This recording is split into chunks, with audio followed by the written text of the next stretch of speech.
As an investor, you could be an angel investor making direct investments. You could be an LP in a venture fund investing in a venture fund, just like you would invest in a mutual fund. They are fundamentally different. If you're going to make direct investments in companies, that requires a lot of time. Remember, I looked at 4,300 companies and we invested in 16. There's a lot of time for being selective there, number one. Number two, you have to have a thesis about what it is you're selecting for. And every venture fund is selecting for something different. Every angel investor is looking for something a little bit different.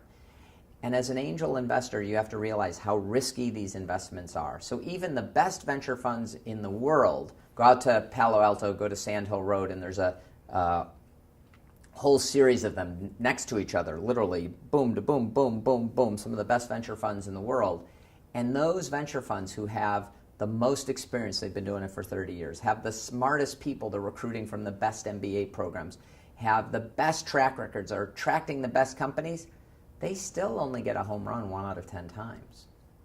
So if you're going to do it as an individual, you'd be doing amazing to have a home run 1 out of 10 times.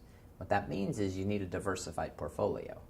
You have to have at least, at a bare minimum, if you're going to start investing directly, you need to make a commitment, you're going to invest in at least 10 companies. Much better to be 20 and have a little more diversification. Because if you invest in only 4 or 5 and you don't have that home run, you could have 4 or 5 zeros.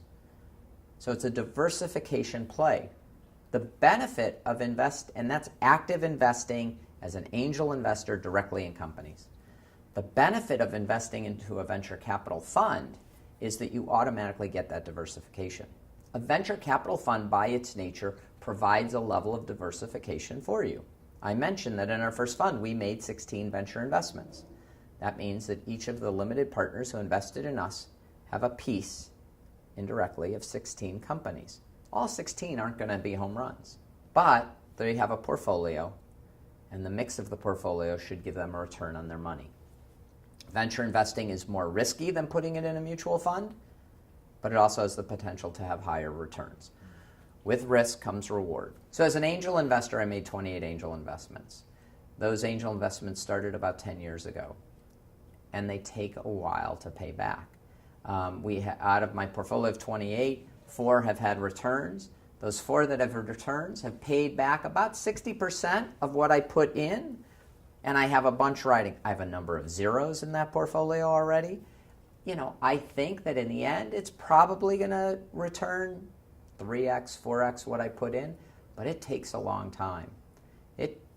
For companies to get a decent return, many of them will last 10, 12, 14 years even until they have a liquidation event. So investing in early stage technology companies is something for people who are very patient.